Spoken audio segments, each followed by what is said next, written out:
Ladies and gentlemen, good day and welcome to the V2 Retail Limited Q2 and H1FY26 conference call hosted by Marathon Capital. As a reminder, all participant lines will be in the listen-only mode, and there will be an opportunity for you to ask questions after the presentation concludes. Should you need assistance during this conference call, please signal an operator by pressing star then zero on your touchtone phone. Before we begin, a brief disclaimer. The presentation which V2 Retail Limited has uploaded on the stock exchange and their website, including the discussion during this call, contains or may contain certain forward-looking statements concerning V2 Retail Limited business, prospects and profitability, which are subject to several risks and uncertainties, and the actual results could materially differ from those in such forward-looking statements. I now hand the conference over to Mr. Akash Agarwal, Director and CEO of V2 Retail. Thank you, and over to you, sir. Good morning, everyone, and a very warm welcome to V2 Retail's Q2 and the first half of FY26 earnings conference call. We trust you've had the opportunity to review our results. The earnings presentation and press release are available on the stock exchanges and also on our company's website. We are very pleased to report a very robust performance for the second quarter of FY26, reflecting the strong momentum across our business. With 86% year-on-year revenue growth, we continue to substantially outpace the broader market while demonstrating the scalability, resilience, and execution strength of our operating model, even on a high comparison base. FY25 laid a very solid foundation, and our encouraging performance in the first half of FY26 further reinforces our confidence in delivering sustained growth and long-term value creation. Innovation, flawless execution, and unwavering customer trust continue to be the heart of our strategy, and we remain deeply committed to strengthening these pillars as we scale. At the core of our success is our highly skilled and passionate team of designers, merchandisers, and inventory specialists. Their ability to anticipate trends, curate targeted assortments, and manage inventory with precision enables us to remain agile, customer-focused, and operationally strong in a rapidly evolving retail environment. We are encouraged by a strong customer response to our distinctive and competitively priced product portfolio. By consistently offering fresh, trend-aligned assortments rooted in quality and value, we are driving broad-based and sustainable growth across our expanding store network. Our strategic expansion into underserved rural markets, combined with deeper penetration in Tier 1 and Tier 2 cities, is helping us build a large and demographically diverse customer base. Our deep understanding of regional preferences, reflected through localized assortments and personalized in-store experiences, continues to strengthen our competitive edge. Now moving on to some key updates, let me take you to the key highlights of our performance. So revenue for the second quarter grew 86% year-on-year to 708.6 crores. We opened 43 new stores during this quarter and achieved a net addition of 70 new stores in the first half of the financial year, taking our total store count to 259 stores with 28 lakh square feet of retail space. Additionally, we have added 16 net new stores so far in the current quarter, taking the total of 275 stores as of today. Reported SSSG for Q2 stood at 23.4%, and normalized SSSG, adjusted for the Durga Puja shift from Q3 to Q2, stood at 10.3%. The same-store sales growth for the first 6 months of the financial year stood at 13.3%. We recorded a 58% volume growth in the second quarter of FY26, with full price sales contributing 92%. Our ROE continues to show consistent improvement, standing at 22.9% in the first half of this year, reflecting disciplined capital allocation and strong operational leverage. While we fully comply with the relevant accounting standards for statutory reporting, the economics of retail operations differ significantly. Therefore, it is important to understand how we track internal performance and decision-making metrics. True store-level profitability can only be measured when rent is included at the EBITDA level and not below EBITDA. Our annual business plans, budgets, cash flows, and store operation metrics are all prepared on a pre-Ind AS basis. All team productivity metrics and incentive structures are aligned to pre-Ind AS numbers. Our revenue and profitability guidance is also communicated on a pre-Ind AS basis. Given this, I will now share our pre-Ind AS performance for this quarter and the first 6 months of the year. Revenue grew 86% year-on-year to 708.6 crore rupees. Gross margin grew from 27.2% to 28% from the corresponding quarter last year.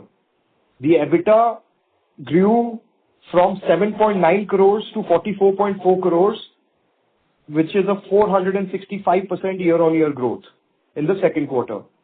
The EBITDA margin grew from 2.1% to 6.3%, and the PAT grew from 70 lakh rupees to 25.3 crore rupees, which is a growth of 3,561%.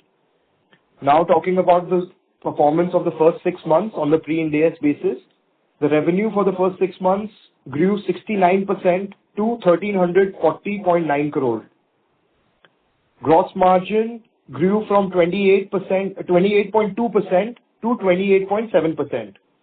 The EBITDA grew from 40.1 crores to 96.9 crores, which is a growth of 142%. The EBITDA margin grew from 5% to 7.2%. The profit after tax grew from 19.6 crores to 55.9 crores, which is a growth of 185%.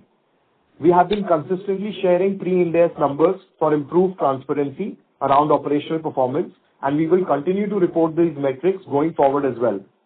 With this, I now leave the floor open for questions. Thank you very much, sir.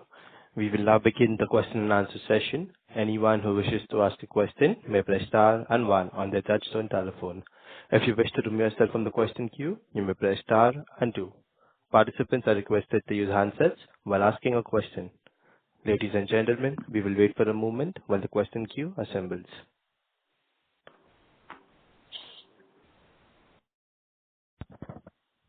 First question is from the line of Harsh Dubey from LFC Securities. Please go ahead. Hello. Good morning, sir. Congratulations on good set of numbers. Am I audible, first of all? Yes, sir, you're audible. Yeah. I just wanted to understand that we are expanding in various markets. So what is your plan for the South Indian markets? Like, I see that we are present in Western markets, in the Central India as well, but our South presence is somewhat, we can expand there as well. So what is your take on that, sir? First question. Yeah. So we entered Karnataka a few years back, and now we have 18 stores in Karnataka, and it has become one of our core strong markets. Similarly, we had entered Goa. Now we have 2 stores in Goa, and this year we have entered Andhra Pradesh, and we are getting a very good response in that state also. So South is a very big focus market for us, and a good chunk of our future expansion will come from that region. Okay. So, sir, so you are planning to enter into South Indian markets, like, for example, in Tamil Nadu as well? Like, because it is also like a good market for retail, and there are a lot of competitors that are already present. So our aspiration is to be a national level retailer. Our aspiration is to be in all the states of India in the next 2 to 3 years. So definitely we will be present in Tamil Nadu as well. Okay. Okay. The second question is that, so if I get it right, so we are mostly on a basis of brick and mortar, right? So what I wanted to understand, are we planning some omni-channels like e-commerce, just like DMart has for DMart Ready? Are we planning something in fashion and for our products, anything like that? Yes, we are, exploring different technologies where we can leverage the same store inventory and add another channel, which is online, to sell to the customers in that particular city, so that it doesn't have any additional costs, and we can leverage the existing inventory and cater to more customers. But we haven't found a suitable technology partner yet, but hopefully soon we'll be able to do that. So, sir, any timeline on that? Approximately how much time do you expect that would be online? I think it would be in the next financial year. Okay. Okay. And so just one last question, if you may allow. When we talk about our stores, so how is our break-even? So how much time does it take for our stores to be break-even? So our stores, our new stores start from around 750 to 800 rupees per square feet, and the break-even point is around 500 rupees per square feet. So our stores start from the first month itself, and it breaks even from the first month itself, and it takes about 2 to 3 years for a new store to mature. So it grows faster than your mature stores, and then it comes back to company base. So just to clarify, so first of all, 500 is our break-even point. So, like within first month itself, we break even, and then the store becomes mature in like 2.5 years. Is that right? Yes. Yeah. Perfect. Thank you so much, sir. And once again, congratulations and all the rest. Thank you. Thank you. The next question is from the line of Aditya Bansal from Motilal Oswal. Please go ahead. Congratulations for a very strong set of numbers, and thanks for taking my question. My first question is around the demand environment. Like, how has been the trends in Diwali and so far in 3Q? Can you share some light on that? I can just say that the momentum is continuing, and we are very happy with the kind of response we're getting, both from our old stores and all the newer regions and the newer stores that we've opened. And we are beating our own expectations. So we are very bullish, and we have a very positive outlook for the future. Sure. And any changes to the store addition guidance after the QIP? Like, what are the current targets now? So our initial target was 100 stores, 100 new stores, and we've already added 86 this year. So we have actually increased that 100 number to 130 stores. So I think we'll add around 130 stores this year. And if our store operating and profitability matrix, remains robust and as strong as it is, we will open 150 stores next year. Sure. Our objective is to achieve an ROE of more than 20%. Okay. And lastly, can you talk about the warehouse investments and any investment in the team that you will require for meeting such an accelerated store expansion? Like anything qualitatively as well as on the quantitative aspect. So to open 150 stores, we would need capex plus inventory investment of around 350 odd crores, and additional warehousing cost would be around 25 to 30 crores. This will include the regional warehouses that you were trying to do, hub and spoke model? Yes. Okay. Thanks a lot. Thank you. Thank you. Thank you, sir. The next question is from the line of Ankit from Subhkam Ventures. Please go ahead. Yeah, hi Akash. Good morning and congrats for excellent set of numbers. My first question is the usage of QIP money which you have recently raised. How you have used it till date? Yeah, so our aim is to be, one of the best paymasters in the industry for our vendors. So we have raised QIP primarily to repay the debt of 135 crores. We are using 165 crores for our working capital and 100 crores for general corporate purpose. So raising capital helps us, achieve both in terms of supporting vendors ecosystem by providing enough liquidity, and also reduce our product cost by availing bill discounting, and also because it is helping us increase our store opening targets. So can you throw some more light on, by paying your creditors early, what kind of savings you would be making, and how profitable would it be for you? Yeah, so even today in India, access of capital for MSMEs is still a big challenge. So our vendors, as we are growing, they are growing with us. So they all need in need of working capital. So we get around 1.5 to 2% per month bill discount from them. So that is directly added to the bottom line if we pay them their bills earlier. So is it fair to assume that going forward, your working capital would look increased, but it is by choice? Yes. So you will see a drop in our creditors and increase in our working capital days. But it is as per your choice. This is not compulsory. Yes, because we are paying our vendors earlier, so our average credit days would go down from about 55 days to around 30 to 35 days. Okay. And any other benefit you get by paying your creditors early, other than the discounts? Any preference from them while they supply you the material or any other soft aspects? Yeah, so V2 becomes their priority. V2 becomes their retailer of choice. And we've already converted about 15 to 20 of our vendors as exclusive vendors to us. And hopefully becoming even better paymasters helps us, get more vendors under this umbrella who are only supplying to us and not supplying to our competitors.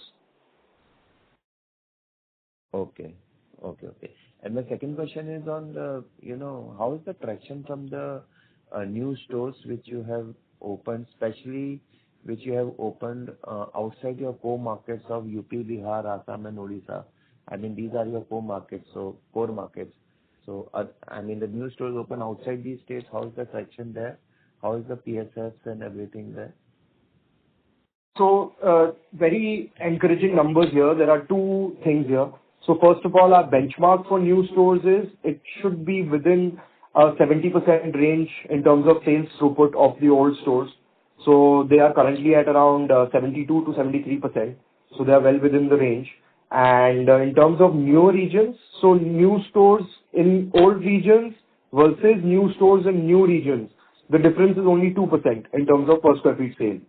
So even in the newer geographies where we have entered, whether it's Maharashtra, whether it's Gujarat, whether it's Rajasthan, whether it's Punjab, all the new stores are already performing at the level of our new stores in the core markets. Okay. And going forward, when you are targeting 130 stores this year and around 150 next year, I mean, would the focus be again on these 4-5 states where you already have presence in so many years, or it will be a mix? I mean, what will be the mix? I mean, outside these states, how many stores you'll open and how many would be in these core markets? So see, we are only committing to the next 5 months of the stores that we want to open, because from the day we finalize the store till the day the store opens, it's a period of about 3 to 4 months. So everything depends on the traction that we get. So for example, Karnataka was such a good market for us, and the traction that we got for every new store and old store was very encouraging. That's why now we have 18 stores in Karnataka. So similarly, now we have entered Punjab, Rajasthan, Andhra Pradesh, Chhattisgarh, Haryana. So if we feel any of those markets are showing exceptional numbers, then we will focus more on those markets. But if you want to talk about prima facie, I think 60 to 70% of the stores will be in existing core markets, and 30 to 40% will be in the newer geographies which are performing well. Okay, interesting. And lastly, how many stores currently would be under 500 PSF on a consistent basis, for 2-3 months? So if you take out, at the company level, there's only one store that is below break-even point currently. And that is also a store that has opened in the last 3 to 4 months. So we don't judge a store's performance before it has at least passed 1 year of sales. So if you talk about stores that are at least 1 year old, all the stores are EBITDA positive. Wow, excellent. Thank you so much, Akash. Thank you. Thank you. The next question is from the line of Palash from Nuvama Wealth. Please go ahead. Hello. Yeah. Thank you for the opportunity, and congratulations on very good set of numbers. So my first question is on gross margin. So when will we see gross margin expanding on account of bill discounting? So you should start seeing it from the third quarter. Okay. Okay. And given the growth, aggressive growth plans that you have for next, let's say for FY26 and FY27, would it be possible that you will be able to achieve 10% kind of pre-Ind AS EBITDA margins by FY28? We always guide for the same EBITDA margin because we are promising a very healthy growth number, which is more than 50%. So because new stores start at 70% of old stores and it takes time to mature, and we are adding 60-70% new square feet area. So we always guide for the same pre-Ind AS EBITDA margins moving forward. But definitely, when the stores mature, when the new stores that you open becomes only 10, 20 or 25% of your area, then the expansion of EBITDA margin should also happen. Okay. Okay. And so, let's say for next 18 months, is 10% kind of SSSG possible? That is what we target. So, if even for mature stores, I think 8 to 10% SSSG is our target. And if we do our execution well, if we plan our assortment well, I think it is possible. Okay. Okay. And so, what kind of stores are you planning to add in states of Maharashtra and Gujarat? And how are those two stores performing? Because last time you told us that those stores are doing very well. So, any color on those two states and what kind of plans you have on store addition front for next, like say FY27? So, whenever we enter a new geography or a new state, we open 1 to 5 stores there. Because we believe in collecting a lot of data. And that data that we collect ensures that we build a optimized store model that fits that particular region or that state. So both Gujarat and Maharashtra store, so Gujarat store is doing more than 1,200 rupees per square feet of sale. But again, it is only one store each in both the regions. It's a very small sample size. So until we have, 3 to 5 stores there, to collect that data, to see the performance, it's very hard to comment what will be the future expansion strategy in those states. Okay, sir. Yeah, that's it from my side. Thank you for your answers and all the best for the upcoming quarters. Yeah. Thank you. Thank you. The next question is from the line of Yash Kothari from CRK EQ Research. Please go ahead. Yeah, hello. Firstly, congratulations on a set of results, sir. And just wanted to know, the unit economics of our stores per se, like, what's the per store cost depending on the region, if there is a way to, give me that. And also, the margin guidance, after new stores open, like what's the timeline for like certain margins, how they increase in certain areas?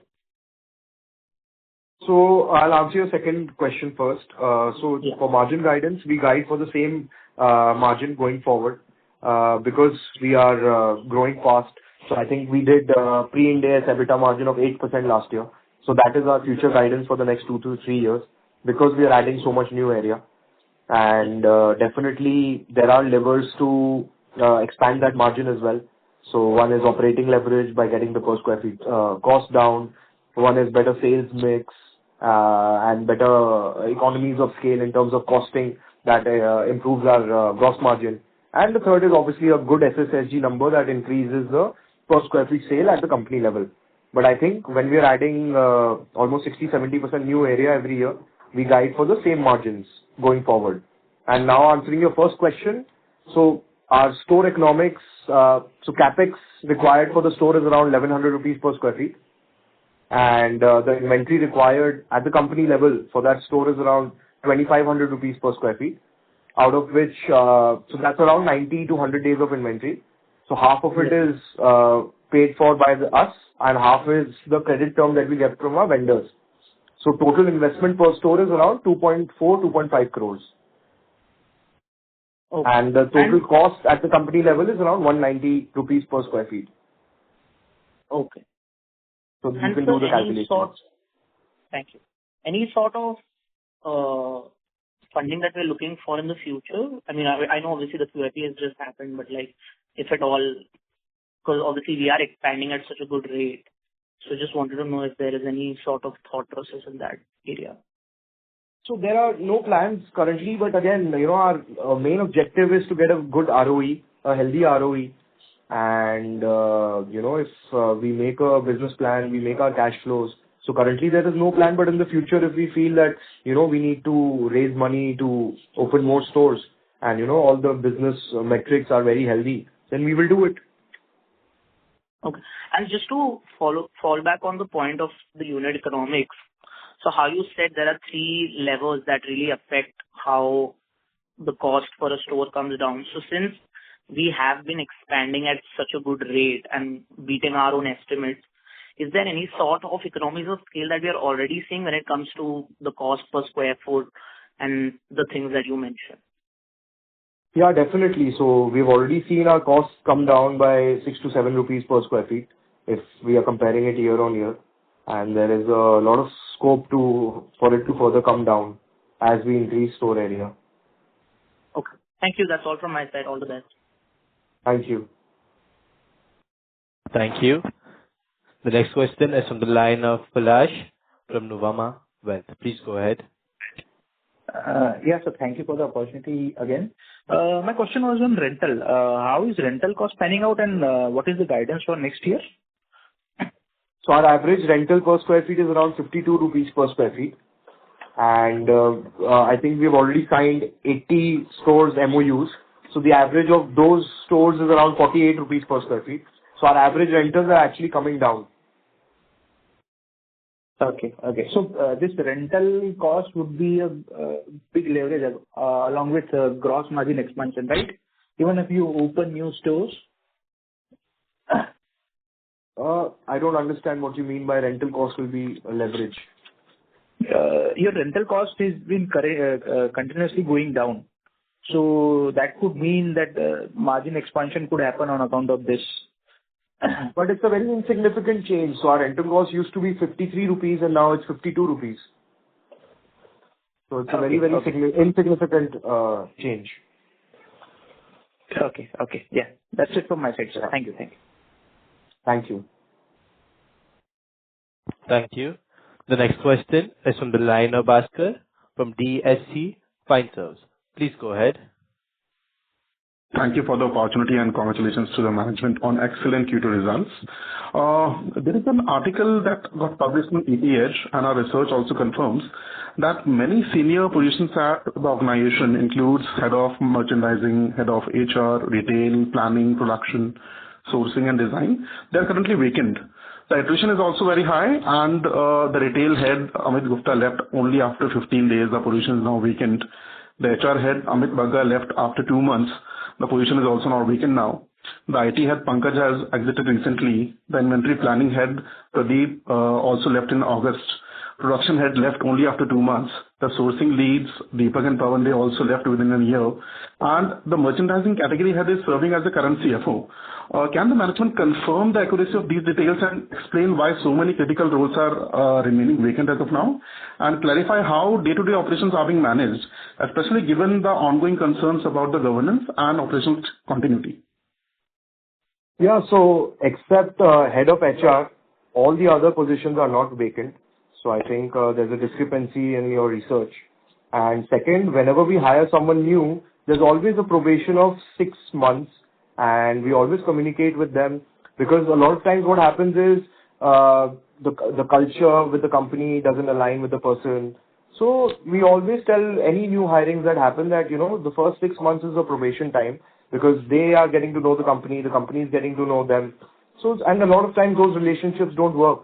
But if you talk about buying and merchandising, all our core vertical heads, even including the buying and merchandising head, they all have been with the company for more than 10 years and they have experience in this industry for more than 20-25 years. So except the head of HR, I think all the other positions are, taken care of.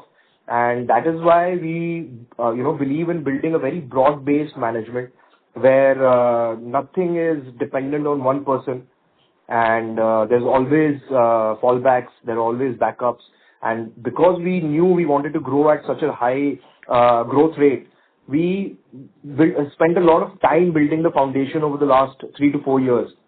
And, it's a very normal part of business. If you look at attrition at the head office level, I think it is less than 15%, so which is a very, very healthy number. So I don't think it's a very any cause of concern. Our second question is, while the company has recorded 22% L2L growth in quarter two, the SPSF figures have shown only 3 to 4% increase for the quarter two. And there is an increase of 17% in ASP vis-a-vis 13% L2L growth in H1. And the SPSF has degrown. This indicates that the new stores are performing approximately 20% lower than the existing L2L stores. And we are getting benefit of price increase and not the quantity growth. Is our understanding correct? Your understanding is not correct there also, because our contribution of apparel has been increasing over the last 2 years. So whenever you want to see whether it's an actual price increase, you should only compare ASP of apparel from last year to ASP of apparel now. So that ASP increase is only 3%, because we have increased the contribution of apparel, and apparel ASP is much, much higher than general merchandise. That is why you see this ASP increase.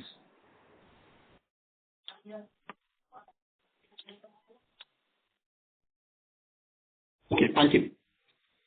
Thank you. Thank you.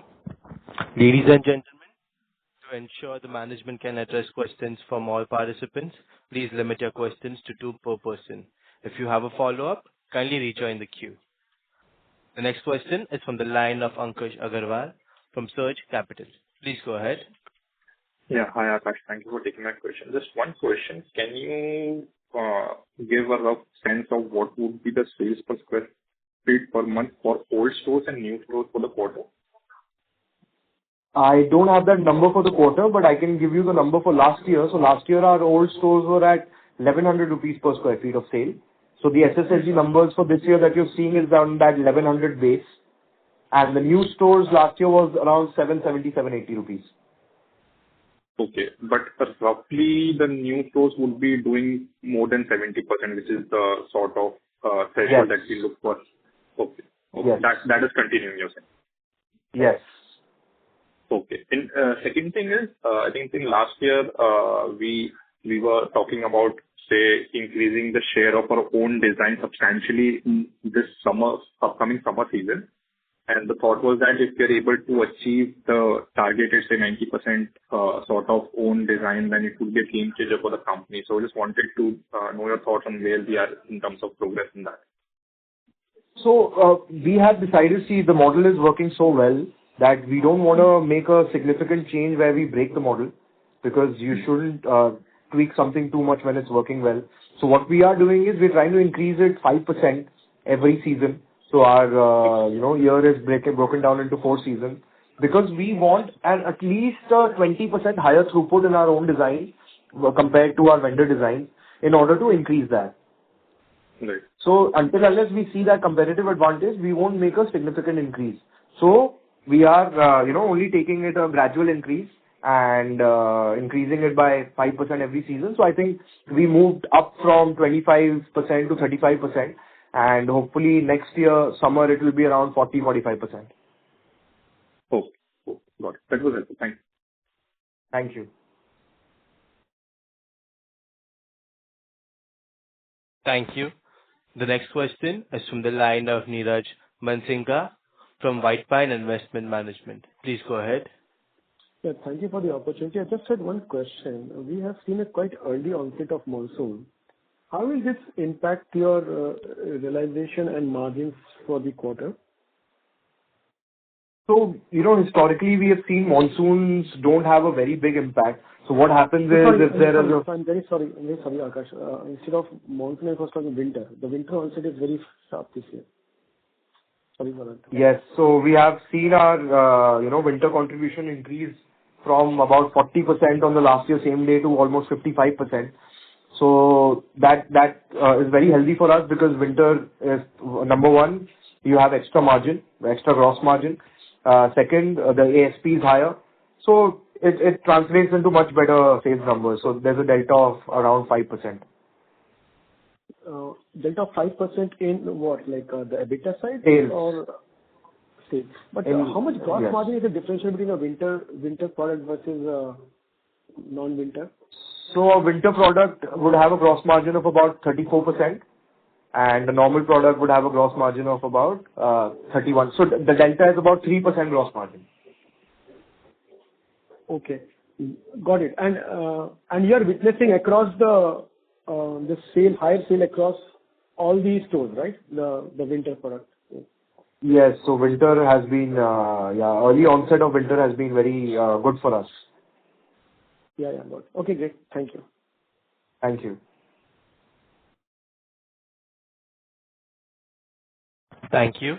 The next question is from the line of Shivam, an individual investor. Please go ahead.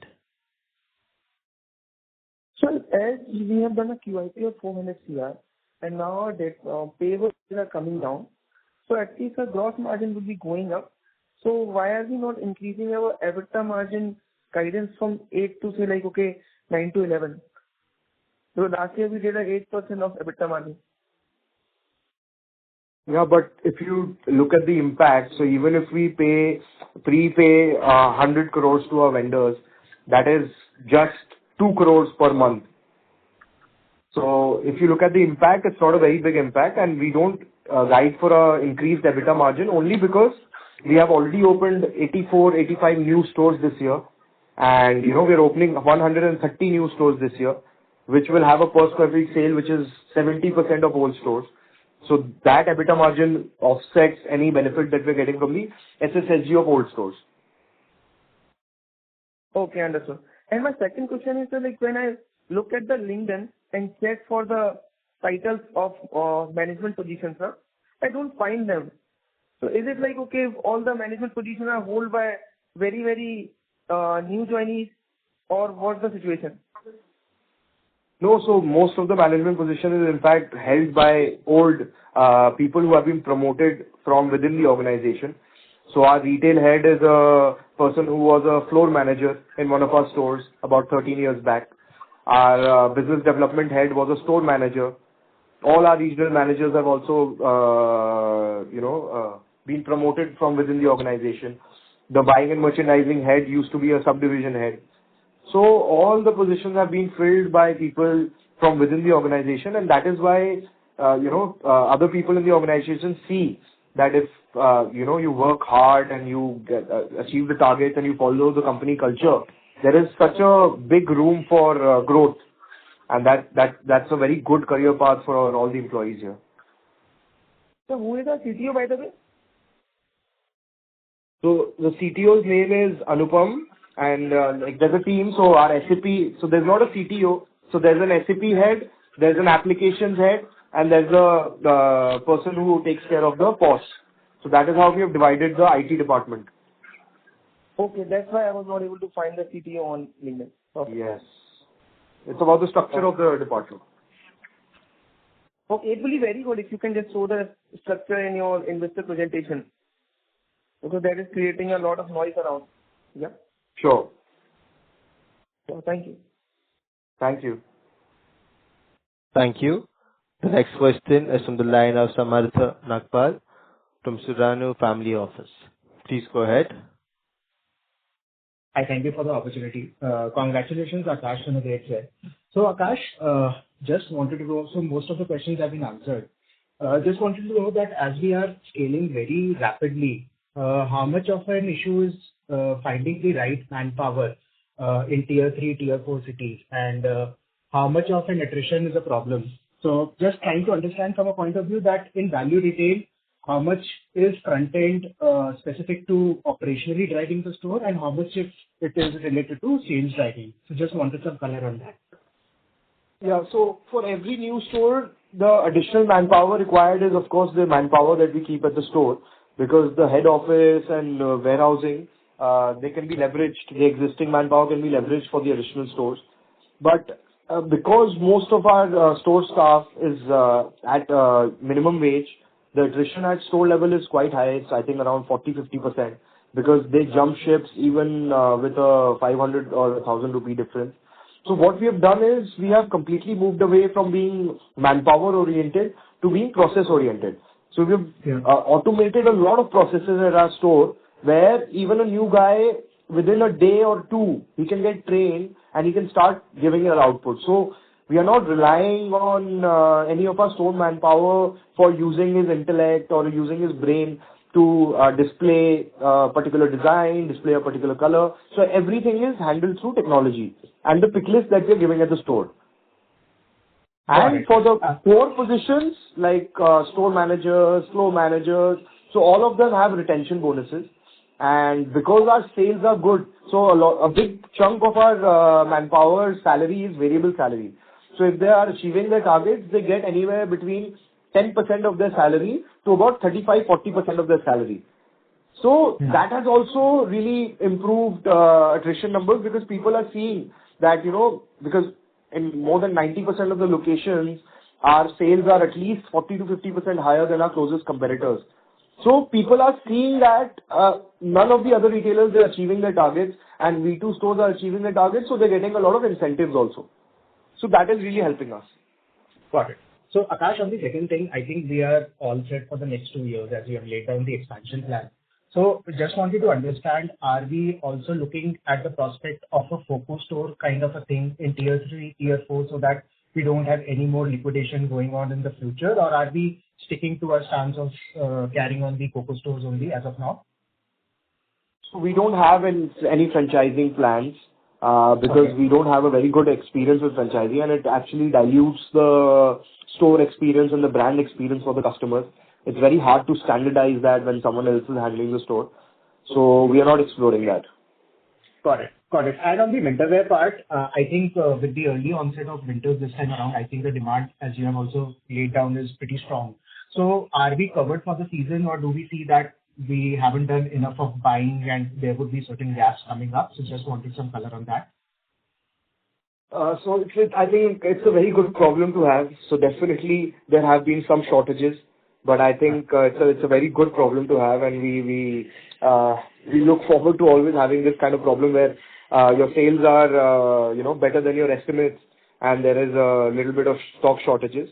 So our team has gone to different cities in India to find out if their ready stock is available, and we are buying a lot of inventory from our vendors, so they in their brands, to cover up for the shortage. Got it. Understood. And one final question, if I may squeeze in. So Akash, I also saw that there was a hiring, call out for a CEO as well on LinkedIn. So are we looking to beef up the organization and hire a CEO as well? And then what would be your role? So some color in that direction. Yes. So the kind of growth trajectory we are on, we are always on the lookout for good people.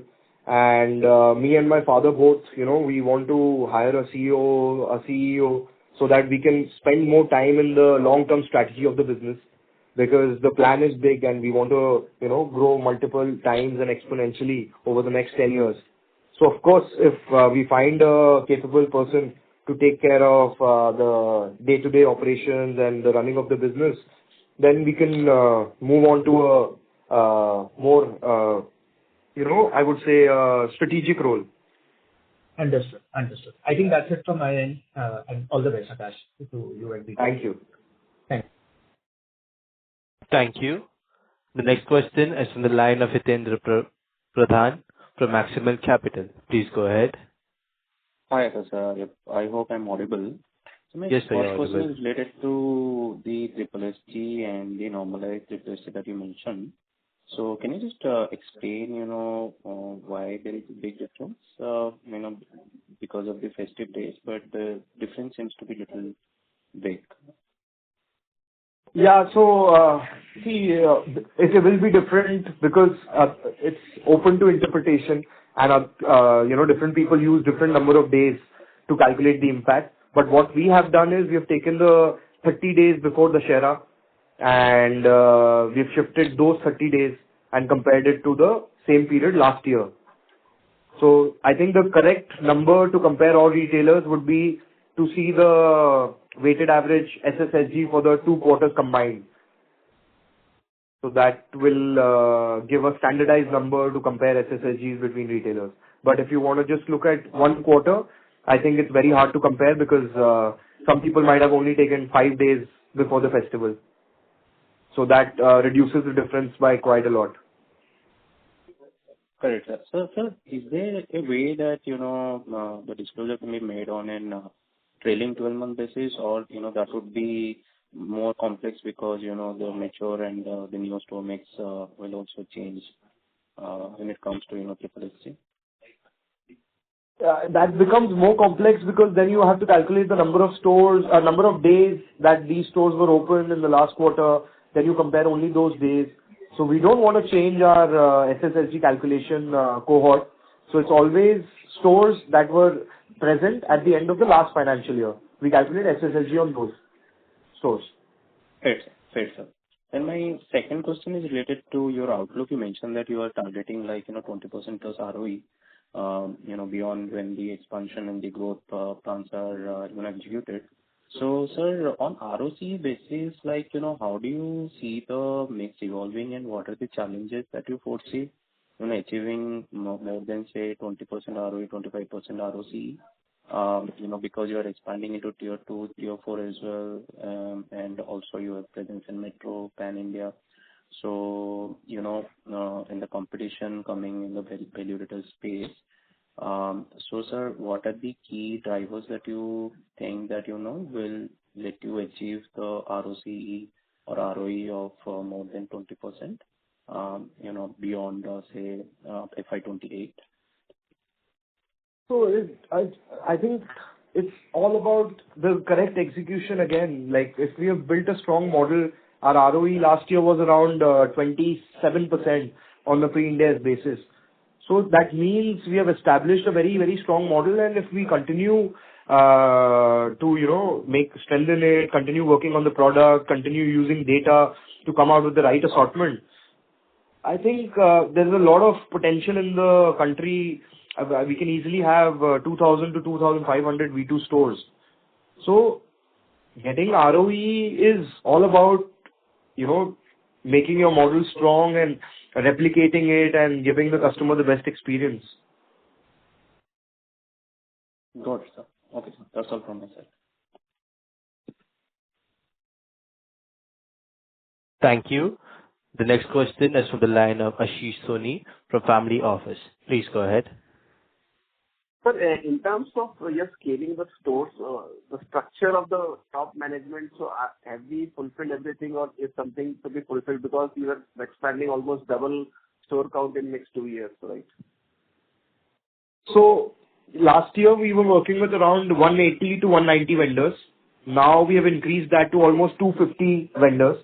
And we have a list of almost 500 vendors who are willing to work with us, who want to work with us, but we are waiting for our volumes to increase to use their capacity. So in terms of manufacturing capacity, we have the outlook or the visibility for the next few years. So in terms of, availability and sourcing, so we plan a season at least 4 to 5 months before that season. So for example, this current winter season that is going on, we had closed the orders back in May and June. So we had already planned for all the stores that we wanted to open. So all the stores are very well fulfilled. The only stock shortages that are happening because the sales are better than expected. In terms of management structure, I'm asking, is all the positions for the scale-up is ready internally? Manufacturing, I understood, but internal management structure, I can't understand. What do you want to understand about the internal management structure? Yeah, so when you're scaling, sometimes you require, right, more people to oversee certain pages or whatever, right? So in terms of scaling internal management structure-wise, are we all in line with whatever growth targets we have, or we are still fulfilling some positions? So again, see, there are two things. Because when you're expanding this fast, the most pressure that comes is on the new store opening department, the business development department. So for example, our business development department used to be just 4 people. Now there are 18 people in that department. The new store opening team used to be just 3 people. Now there are 21 people in that department. Retail operations, we used to just have 4 regional heads. Now there are 8 regional heads. So definitely you need to keep adding more manpower because you are adding so many new stores. And again, for the next 3 to 5 years, because of the trajectory we are on and where we want to be, we are again looking for more people. And of course, every good organization needs good manpower in order to grow. And with this QIP, are we set for the growth till 28, or do you think we'll require more fundraising? Again, it all depends on the execution and the performance. If our performance is as strong as it has been and the growth is strong, then we will increase our store opening target. But right now, looking at the cash flows, we are covered till the end of FY28. Okay. And one last question. What are the risks and challenges you are seeing based on your growth as well as from the competition right now, which worries you most? So, see, there are 2-3 different types of risks in this business. So the biggest risk is inventory risk. So that is why we have a lot of checks and balances around aging of inventory management. So I think no other retailer puts their slow movers on discount within 2 weeks of introduction. So we have been able to get our more than 1-year-old inventory from about 24% to less than 4% now. So inventory management is the most important, I think, tool or the area of focus for any retailer.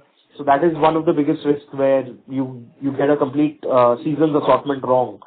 So that is why we believe in using a lot of data. We use data to design almost 60 to 70% of our new season's assortment.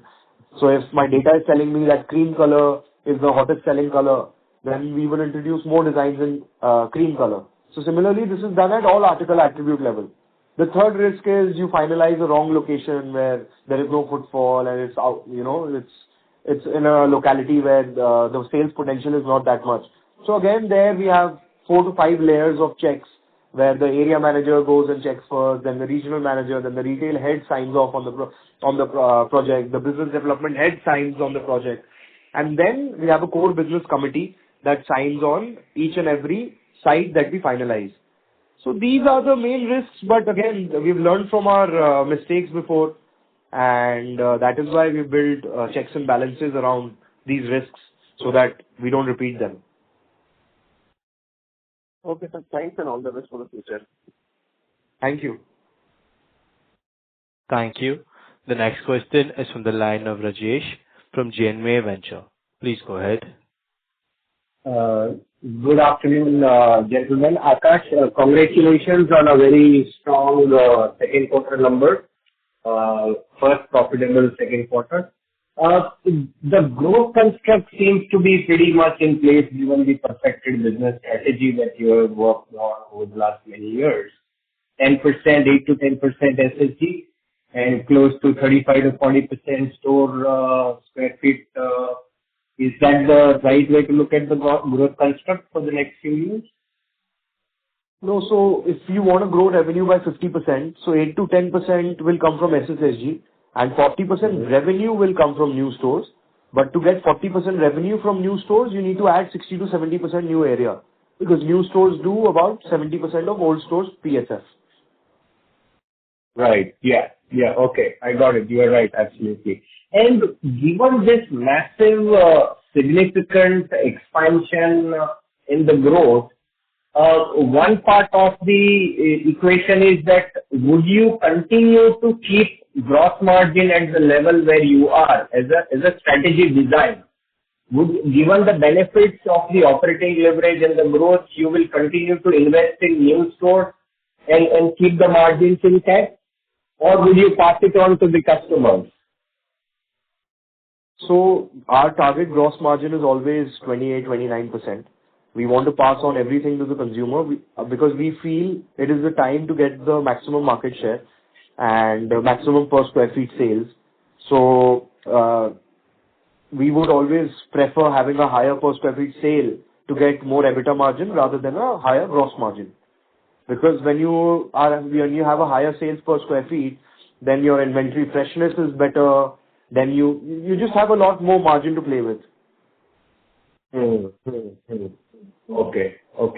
And the point is, what is the biggest challenge to you and your dad in this journey of you? At the beginning of the opening remarks, you mentioned that design team is core, and the other team is also core.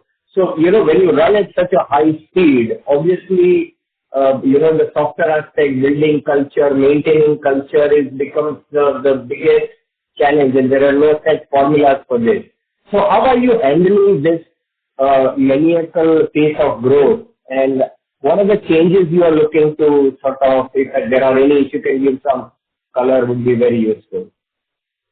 So I would say the biggest challenge is, keeping that motivation level up. We never want our employees or us to rest on our laurels, because the most important thing is to keep innovating and to keep trying to improve ourselves every day. So, to have that passion, to have that motivation, and to make sure that the team has the motivation is the biggest challenge. But we are doing that, because you can see we worked on 50 different projects in the last 2 to 3 years to come from 650 rupees to 1,000 rupees per square feet of sale. And now we are working on the next 50 projects, because it's about building an ecosystem where product is at the DNA of the organization. It's about, churning out the best products every day. And it's about understanding data. It's about using that data. It's about understanding what the customer wants. And at the end of the day, what matters the most is the 3,000 designs that is displayed to the consumers at the store. So it's all about building that ecosystem where whatever you're churning out, the 300, 350 designs that we send to our stores every week, they have to be of the best quality, they have to be fashion forward, they have to be trendy, and of course nobody can beat us in cost, because our markup is only 55%. So it's all about creating that ecosystem. Oh, great. I think you have got great engine of, sharing costs and economies with customers. All the very best, Akash, for the next decade. Thank you. Thank you. The next question is from the line of Abhijit from PI Asset. Please go ahead. Thanks for the opportunity. Sir, I have one question. There is a change in GST rate in the value chain, like in fabric and other raw materials. So do you think the company could retain that benefit? So we haven't seen any benefit till now, because whatever GST benefit was there, the price has increased that much of the yarns. But people are saying we should start seeing the benefit from around March onwards. So it's all speculative, but we haven't seen that benefit yet. And whatever GST got reduced in our MRPs, we've already reduced the MRP, so there's no benefit there also. So any benefit if that incurred, so can the company retain that benefit going forward from March onwards, or will you be passing on that benefit to the customer? No, so I told you, like, we've already reduced all the prices, so we've already passed on all the benefit to consumers. Understood. And what percentage of revenue comes from apparel priced above 1,000? About 6%. Okay, thank you. That's all from my side. Thank you. Ladies and gentlemen, that was the last question. I now hand the conference over to Mr. Akash for the closing comments. Thank you all for joining us for today's call. We hope we have been able to address your questions and provide a clear view of our performance and outlook. Should you require any additional information, please feel free to reach out to Marathon Capital, our investor relations advisor. They will be glad to assist you. We sincerely appreciate your continued interest and support. Thank you and have a nice day. On behalf of V2 Retail Limited, that concludes this conference. Thank you for joining us. You may now disconnect your lines.